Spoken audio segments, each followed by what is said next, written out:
Bulavinaka, and welcome to another episode of Fiji Village Her Story. I'm Temalesi Vono. Our guest today is a woman whose journey has been defined by service, compassion, and a commitment to creating opportunities for others. She is a former journalist of Communications Fiji Limited, Fiji Village News to be exact, and is one of Fiji's leading civil society organizations while serving as the Minister for Women, Children, and Social Protection.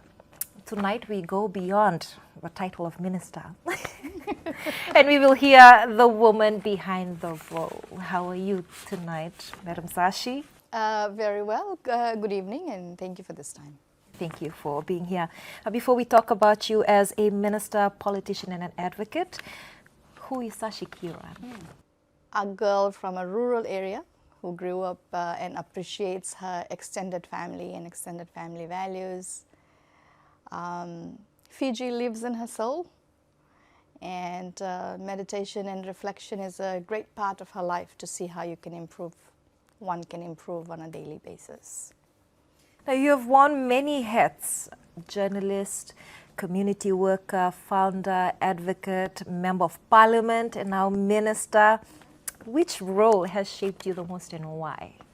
I think every role in the early life shaped a lot. Like journalism was a great part where there's a lot of learning and critical thinking, but the community worker was the one that shaped me the most.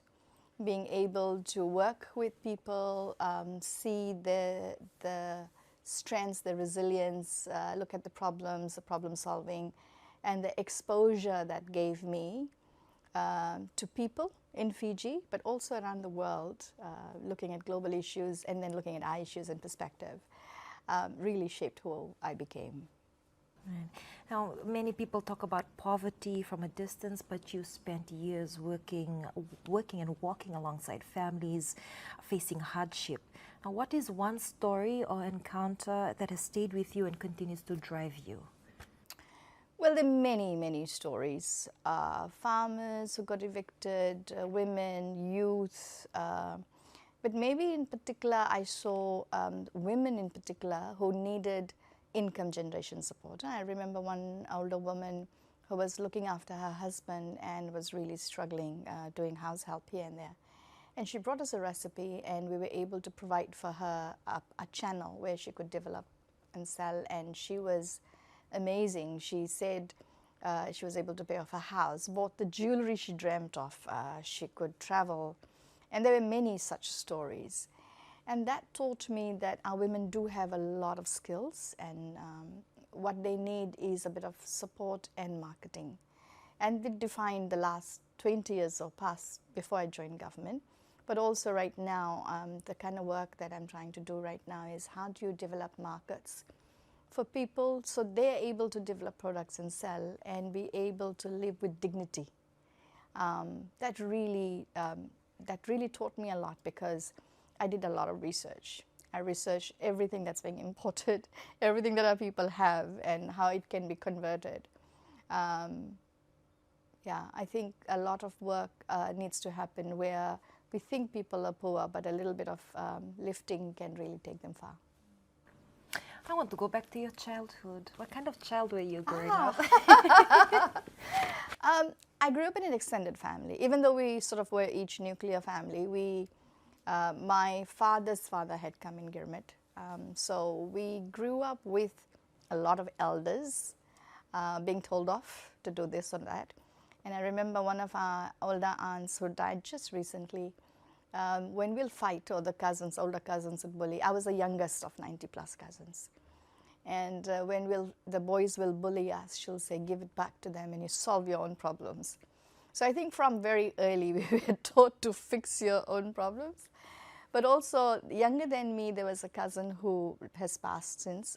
He was deaf and mute. And I babied him. So, you know, when elders did their work in our family functions, we ended up looking after all the children, you know, cousins' children and all. And with him, he wouldn't go to school without me, special school in the beginning. And I think in defending him and trying to protect him, you develop that empathy. So my empathy for people with disabilities came when I was in primary school. And also I grew up on a farm. So I had weird pets. I had a chicken pet which was hatched under the duck. I had a pet. I had a dog. I had dog pets, but a goat that was, rejected by its mother because it was weak. Normally they kill the weaker one. So I think over time, when you grow with animals, or you grow with people with special needs, you just become a bit more empathetic, and that ended up defining my life. Thank you so much for that, Sashi. And yes, we'll be back after this short break. I'm Temalesi Vono on Fiji Village Her Story. Stay with us. Bula Fiji villagers, we've had a bit of a glow up and we know some of you are probably wondering, hey wait, where did the videos go? Don't worry, we didn't hide them. The video section has a brand new name and it's now called Watch. That means all your favorite videos and shows are now in one place and easier to find. Want your Fiji Village Straight Talk with VG and Orion? It's there. Looking for Trending Unwavering? It's there too. Latest videos? Yep, all there. Don't miss the Watch section on Fiji Village, your trusted news provider for the latest videos, stories, and shows all in one place. Go and have a look and tell us what you're watching first.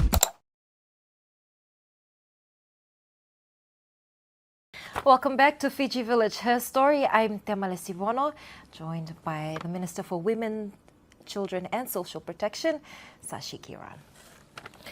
Now, Sashi, what do you believe is the biggest challenge women in Fiji face today, or they still face today, and on what changes do you hope to see during your time as Minister?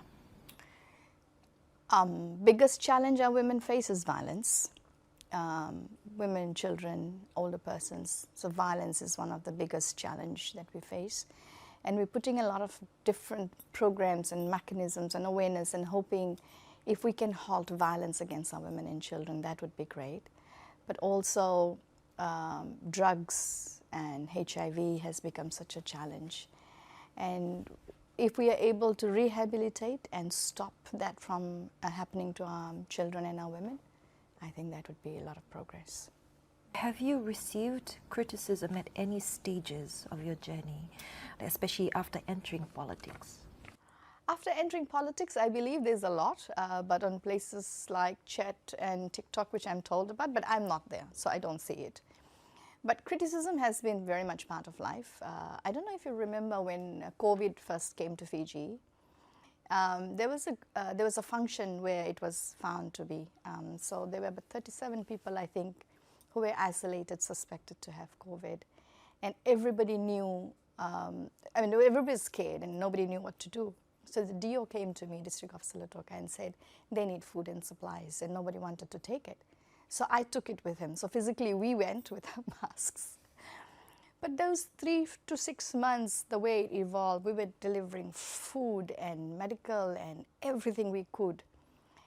And we were criticized and criticized, from the parliament, the former prime minister and AG in parliament. We were getting so much criticism. Like what? For doing the work that we had to do. So the former prime minister actually, I can't exactly remember, there was a lot of criticism of why we were doing it for political reasons and all of that.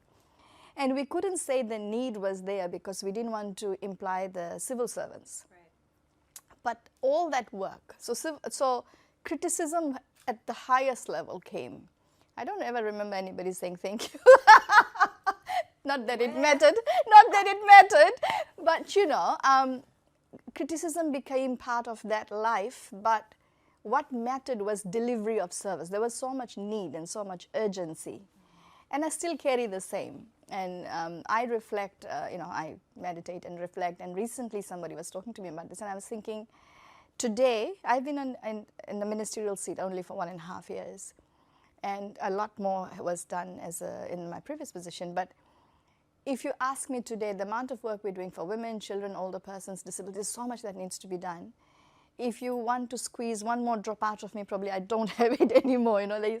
So at the end of the day, when I exit this seat and I say to myself, that was the absolute best I could do. And that's where I'm at the moment. I'm just trying my best to do as much as I can before I leave the seat. So that means that's enough for me. If people criticize, that's fine. If they think they can do better, they should, take up leadership. But yeah, so that way it doesn't really matter. It's as long as I can critique myself and say, am I doing the best I can? Now, I've interviewed 6 different women on this show, and I've always asked them this one question because apparently a lot of our viewers relate to it. As a woman, have you ever faced judgment or criticism, or anyone coming up to you telling you, you can't do this, you're too weak for this? Has that ever happened? A lot of it has happened over time, like for a lot of crazy things I've done. Like when I was starting Friend, the NGO that I started, a lot of people will tell you that's not possible.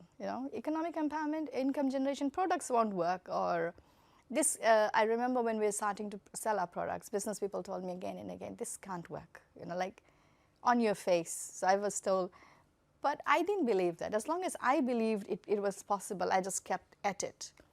And I think over time, I was so determined and strong-willed. People don't tell me you can't do it. But it doesn't mean it's always easy. But if your heart and your head is strong that this has to be done, and for the right reasons, the universe makes it happen. What is one small personal achievement that makes you smile every time you think about it? Out of all the achievements I don't you've know. achieved. Lots of little things have happened. Like I did things largely out of curiosity rather than I'm going to go and achieve this. And same thing was with setup of the organization. It was like, okay, I want to do this. What's the worst that'll happen? So maybe I'll fail. If I'll fail, this is how I'll pick myself. So I planned that first before I go. So every time you achieve something, it's like, oh, like when we were young, I remember we organized kite flying competition and we couldn't believe we could do it. We were very, very young. And it happened. Or by 28, I had set up an NGO when the building went up. And even globally, I remember when I was appointed the chair for Pacific Organic Ethical Trade Community, it was unexpected. I was just new on the board. And the one person nominated and 3 endorsed, it was just done. And I remember crying that day because in the Pacific environment and a farmer community, when you think, oh, do I belong to the Pacifica? And being awarded that kind of respect was very emotional. So there has been so many to pause and smile and be thankful that I could get there. And that was your Minister for Women, Children and Social Protection, Sashi Kiran. This has been Fiji Village, Her Story. I'm Temalesi Vono. Stay with us.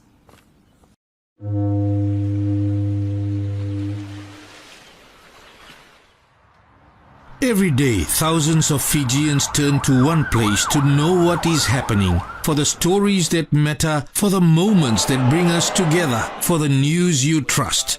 Recognized by BBC Media Action Research as one of Fiji's most trusted news sources, that place is Fiji Village. And because Fiji keeps moving, so do we. We've listened to how you read, watch and listen, what you love, what you want more of, and what could simply be easier. And now the wait is over. The new Fiji Village website is now live. Built with you in mind, made smarter, made faster, made for the way you connect with us every day. No more searching for your favorite videos. Watch Now brings everything together in one place, ready when you are. Missed your favorite radio show? Head to Listen, your home for live radio, podcasts and audio content whenever it suits you. Sports fans can now get live scores faster with our new scoreboard feature. Need a story explained? Ask AI is there to help as well. And reading late into the night? Switch on dark mode and scroll in comfort. The same trusted news now with a smarter, easier experience built for you. Fiji Village, your trusted news provider. Welcome back to Fiji Village, Her Story. I'm Temalesi Vono with the Minister of Women, Children and Social Protection, Sashi Kiran. Sashi, what is something people would be surprised to know about you? Many things, probably. Maybe I was attached to Microsoft. Vice President. I've attended one of the Bill Gates hosted event with other billionaires. But maybe the most significant would be how 2000 civil unrest changed the entire course of my life. I was working for an NGO. Now you're Yeah, the Microsoft. I'm still stuck on the Microsoft. When did you get to meet Bill Gates? When was this? Well, I've met a lot of prominent people, including King Charles, and been to different palaces. But 2011, we had some programs that U.S. Ambassador at that time was very impressed by, and he said, "I'm sending you somewhere, you don't say no." And it was a mentorship program, and I was attached to the vice president of Microsoft. How old were you? Weeks. How old was I? Still in my 20s. Right. Yeah. And Bill Gates hosts all the billionaires or richest people of the world once a year. And I found myself in that space where they're looking at the global issues, and if breathing that air could make you, it's like everybody mittels and about the world. If my daughter was watching, she'll be doing this. Clocked it, on point. But also, yeah, so many things. There's a lot of exciting things have happened in life, but one of the turning points of my life was 2000 civil unrest, where we were very much on the ground. We were just all caught by surprise, and then I already have a rural women's network by then, and one woman was violated in Singatoka, and then I ended up going around and around working with the evicted people and so on for some time.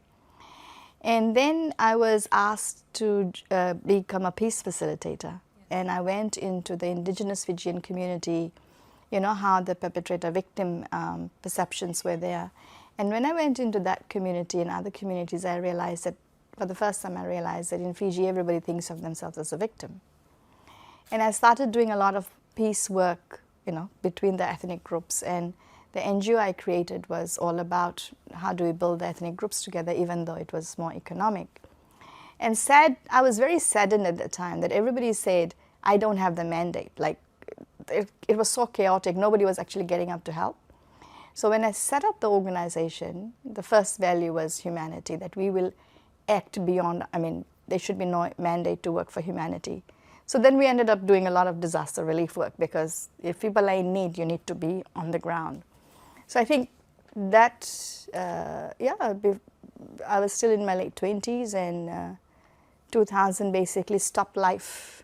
And while everybody was running around trying to migrate, I was running around in the communities. If you were not a minister, what do you think you'd be doing today? I would set up a peace academy. I feel, having looked at the globe, we don't appreciate the peace we have. We don't treasure it enough, and I think there's a lot more work needed. Before I joined politics, I was already in the process of purchasing a piece of land where I wanted to build a aged care and a children's care and a retreat center where people could come and find personal peace. But, and then politics happened and I didn't end up buying that land. But people finding that personal peace, and us as a nation recognizing what a great place we have and how great relationships are, and how it is on each one of us to build and treasure and protect our peace is very important. But so now that you're in politics, you can't do that? Like, I can. Still have the same goal? And I can, very much I can. But it's different. In a government setup, there's a lot more accountability and challenges and processes. But I was very grateful when Prime Minister gave me the motion to move for Truth and Reconciliation Commission. It was just like right up my alley, because, and then I've been not only working with TRC, but working with, trauma healing and peace facilitation. So there's outside, that work I was doing with PM's office, and, when I became a minister here, I still continue to do some of that work. So peace building is extremely important. But right now, agenda is quite full. But I think Fiji needs to heal from its traumas, and we need to, come together. And just speaking on the Truth and Reconciliation, how's that going so far? So that is a very independent commission, and I don't necessarily always I'm in touch with them. But what I've been told is there's a lot of hearing going on, a lot of healing going on. People are coming forward and listening, rather sharing, but all in camera. because so you can still see there's a lot of fear attached to people speaking, but at least that commission has opened the space for people to come forward and talk and begin our healing. As a nation, we laugh a lot, we talk nonsense a lot, but we really don't talk about things that are hurting deep, and we're not bringing it out, and we're not having those conversations in a civil way. We see a lot of attacks on social media, or everybody is attacking everybody else, but to have that actual conversation is not easy. It's painful, but it is necessary if you want to heal as a nation. Oh, this is an interesting question. If you could sit with your younger self, what would you tell her? Remain curious. I think one of the things that when I was with the journalism was I used to read the community news where it was happening, and I used to go to all those places. So remain curious, be open, grow yourself. Everything is not about money. You have no fear at all, huh? That's right. You always ask yourself, what's the worst that'll happen? And then you go, okay, I've been chased from places. I've been chased in interviews, so yeah, you push yourself. Well, now before we end the show this evening, what is one message you'd want every girl in Fiji, every young girl in Fiji to hear today? There's only one you. There's only one you. You are very, very special in this world. When God sent you in this world, the special characters that you have, nobody else has. So don't try and copy anybody else. Don't try and become anybody else. You are you. And that's very, very important. And the world is your oyster. Remain curious. When you are young, use every opportunity to grow, to learn, to experience new things. It's not always about making money, but volunteering. And I found volunteering for me, both in Fiji and globally, took me to a lot of places. So grow in your space. Don't let the world limit you. The world is your oyster. So go out there. Everything is not about achievement also.